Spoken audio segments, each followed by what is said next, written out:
오늘의 양식 이 시간은 잠언 20장 11절 말씀을 통해서 아이도 오늘의 양식을 듣게 하세요 라는 제목으로 말씀을 전하겠습니다. 오늘 제목은 좀 특별합니다. 아마도 오늘의 양식을 듣게 하라는, 아이도 오늘의 양식을 듣게 하라는 말씀입니다. 이 제목과 말씀을 준비하게 된 것은 특별한 일이 저에게 큰 감동을 주었기 때문입니다.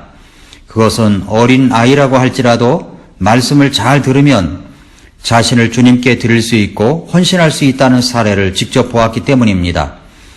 어떤 일이 있었는가를 말씀드리기 전에 아이였을 때 말씀을 듣거나 보는 것이 얼마나 중요한가를 성경에서 찾아보았습니다. 잠언 20장 11절은 이렇게 말씀하십니다. 심지어 아이의 경우에도 그가 행한 것들로 그가 한 일이 순수한지 옳은지 알 수 있느니라 라고 했습니다. 아이도 믿음을 통해서, 신앙을 통해서 그 아이가 행한 것들로 인해서 그 아이가 한 일이 순수한지 옳은지를 나타낼 수 있다는 말씀입니다. 아이라고 할지라도 자신의 신앙을 표현하며 나타낼 수 있습니다. 어떻게 그럴 수가 있습니까? 첫째로 어린아이일지라도 성경 말씀을 통해서 구원받습니다. 디모데후서 3장 14절 15절을 보면 그러나 너는 배워서 확신하게 된 것들 안에 거하라. 네가 그것들을 누구에게서 배운 줄 알며 또 어린아이 때부터 네가 거룩한 성경 기록들을 알았나니 그것들은 능히 너를 지혜롭게 하여 그리스도 예수님 안에 있는 믿음을 통해 구원에 이르게 하느니라 라고 했습니다. 디모데는 어린아이였을 때 그의 할머니 로이스와 어머니 유니게를 통해서 거룩한 성경 말씀들을 알았습니다. 그 성경 말씀들이 디모데를 어떻게 만들어 갔습니까? 그 말씀이 디모데를 지혜롭게 하였습니다. 그뿐만 아니라 믿음을 통해서 구원을 받게 하였습니다. 어린아이일지라도 구원을 받습니다. 예수님께서 내 죄를 용서해 주셨음을 믿고 영접함을 통해서 구원받는 것입니다. 둘째로 어린아이일지라도 믿음이 성장하려면 성경 말씀을 들어야 합니다. 또 읽어야 합니다. 로마서 10장 17절 말씀에서 그런즉 이와 같이 믿음은 들음에 의해서 오며 들음은 하나님의 말씀에 의해 오느니라 라고 했습니다. 어린아이도 말씀을 잘 들으면 믿음이 생깁니다. 요한계시록 1장 3절 말씀에서는 이 대언의 말씀을 읽는 자와 듣고 그 안에 기록된 그것들을 지키는 자들은 복이 있나니 이는 때가 가깝기 때문이라고 했습니다. 아이라고 할지라도 그 말씀을 읽으면 복이 있습니다. 들으면 복이 있습니다. 그것들을 지키면 복이 있습니다. 하나님의 축복을 받는 것입니다. 사무엘은 한나가 기도로 나온 자식이었습니다. 그 아이가 태중에 있을 때 한나는 아이를 위해서 무엇을 했습니까? 성경에는 그러한 기록들이 다 나오진 않지만 사무엘이 태어났을 때 한나가 한 행동을 보면 아마도 한나는 태중에 있는 아이에게 하나님의 말씀을 읽어주면서 태교를 했을 것입니다. 그리고 아이가 태어났을 때도 밤낮 아이에게 말씀을 읽어주었을 것입니다. 그 아이가 젖을 뗄 무렵 서원한 대로 그 아이를 하나님께 드렸습니다. 그래서 엘리가 있는 성전에 그 아이를 드리고 돌아옵니다. 돌아와서는 매년마다 그 아이 사무엘에게 제사장이 입는 옷인 에봇을 그 아이의 몸에 맞게 만들어서 갖다가 입혔습니다. 그 아이는 어렸을 때부터 말씀을 듣고 자랐습니다. 무엇보다 그 아이는 순종하는 것을 잘 배웠던 아이입니다. 어느 날 자고 있는데 누군가 사무엘을 부릅니다. 사무엘아, 사무엘아. 사무엘은 제사장 엘리가 부르는 소리인 줄 알고 자다 말고 벌떡 일어나 엘리에게로 갔습니다. 부르셨습니까, 제사장님? 엘리는 부르지 않았다고 했고 다시 사무엘은 가서 잠을 청합니다. 다시 사무엘을 부르는 소리가 들립니다. 사무엘은 또 뛰어가서 부르셨냐고 말합니다. 안 불렀다고 합니다. 또 사무엘을 부르는 소리가 들립니다. 사무엘은 또 들어가서 부르셨냐고 말합니다. 안 불렀다고 합니다. 그때 엘리는 하나님께서 지금 사무엘을 부르신다는 것을 알고 이렇게 일러줍니다. 사무엘아, 또 부르는 소리가 들리거든 주여 말씀하시옵소서 주의 종이 듣겠나이다 라고 말하거라. 그래서 다시 가서 잠을 청합니다. 또다시 사무엘을 부르는 소리가 들렸습니다. 사무엘아, 사무엘아. 사무엘은 바로 일어나서 정중한 태도와 어조로 말하였습니다. 주여 말씀하시옵소서 주의 종이 듣겠나이다.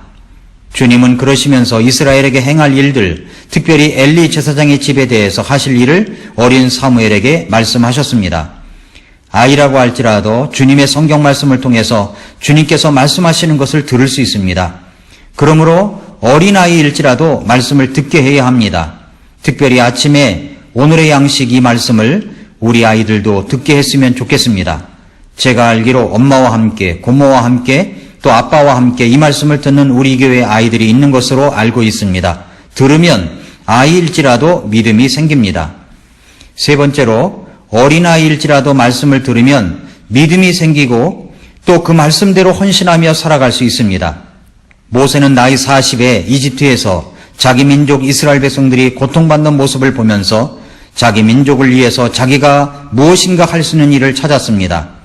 그러다가 이집트 사람이 이스라엘 사람을 학대하는 것을 보고 의분이 일어나 이집트 사람을 쳐 죽였습니다. 그것이 발각되어 그는 광야로 도망을 가 40년을 보내게 됩니다. 그런데 어떻게 그 모세는 이집트에서의 대부분의 생활을 하였는데 자기 민족을 잊지 못하고 있었을까요? 모세의 생애를 보면 그가 엄마 품에 있는 햇수와 이집트 공주의 아들로 지낸 햇수로 나눌 수 있는데 엄마 품에 있었던 때는 젖대기까지니까 약 3년, 나머지 37년은 이집트에서 최고의 시설에서 최고의 선생들에게 최고의 교육을 받고 성장했던 사람입니다. 그러나 모세는 어떻게 되었습니까? 히브리서 11장 24절부터 26절을 보면 믿음으로 모세는 나이가 들었을 때 파라오의 딸의 아들이라 불리우는 것을 거절하고 잠시 죄의 쾌락들을 즐기는 것보다 오히려 하나님의 백성과 함께 고난받는 것을 택하였으며 또 그리스도의 치욕을 이집트의 보화보다 더 큰 재물로 여겼으니 이는 그가 주께서 보상으로 보답해 주시는 일에 관심을 두었기 때문이니라 라고 했습니다. 파라오의 딸, 공주의 아들이라 불리는 것을 거절했습니다. 그는 오히려 하나님의 백성과 함께 고난받는 것을 택한 사람입니다.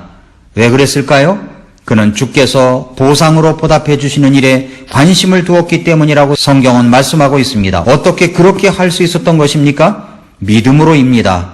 그 믿음은 아이를 품에 안고 젖을 먹으면서 3년 동안 말씀을 주었던 그 말씀의 놀라운 역사로 평생 주님을 떠나지 않는 믿음의 사람이 되게 할 수 있었던 것입니다.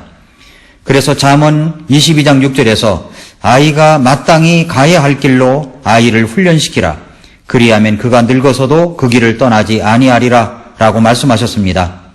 디모데는 어린아이였을 때 할머니와 어머니의 영향으로 말씀 안에서 가르침을 받으며 성장했습니다. 그랬더니 그는 사도 바울의 제자로서 복음전도 사역에 놀랍게 쓰임받는 하나님의 사람으로 살아갈 수 있었습니다. 어렸을 때부터 말씀을 듣는 것, 읽는 것은 너무나 중요한 신앙교육입니다. 그것도 매일 말씀을 듣는 것은 너무나도 귀중한 것입니다. 지난 주간 중에 제가 몽골본드라는 주제로 오늘의 양식 말씀을 전하였던 적이 있습니다. 우리 교회 한 어린이가 그 말씀을 들었습니다. 그 마음속에 몽골을 위하여 자기도 무엇인가 하고 싶었습니다. 그래서 몽골본드에 자기도 드렸으면 좋겠다고 생각하여 엄마 아빠와 이야기를 해서 자기 이름으로 그동안 모아두었던 통장에 있는 돈 전부를 드렸습니다. 100만 원을 헌금했습니다. 그것도 오늘의 양식 애청자로 편지까지 써서 헌금을 드렸는데 그 편지 내용이 얼마나 제 마음에 큰 감동을 주었는지 깜짝 놀랐습니다. 그가 드린 물질은 어른들이 드린 것이라면 1억 이상이나 되는 값진 드림의 헌금이라고 생각합니다.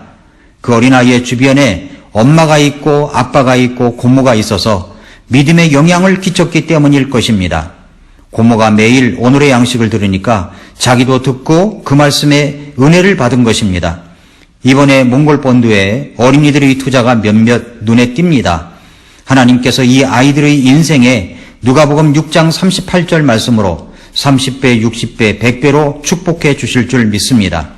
다시 오늘의 본문 잠언 20장 11절을 보면 심지어 아이의 경우에도 그가 행한 것들로 그가 한 일이 순수한지 옳은지 알 수 있느니라 라고 했습니다. 말씀을 들으면 그런 믿음이 생기는 것입니다. 요즘 나온 신간 서적 가운데 평범한 아이를 공부의 신으로 만든 비법이라는 책이 있습니다. 이 책의 내용은 SBS의 영재 발굴단 아빠의 비밀, EBS의 부모, MBC의 기분 좋은 날 등 15개 방송에 소개된 아빠의 육아 이야기입니다.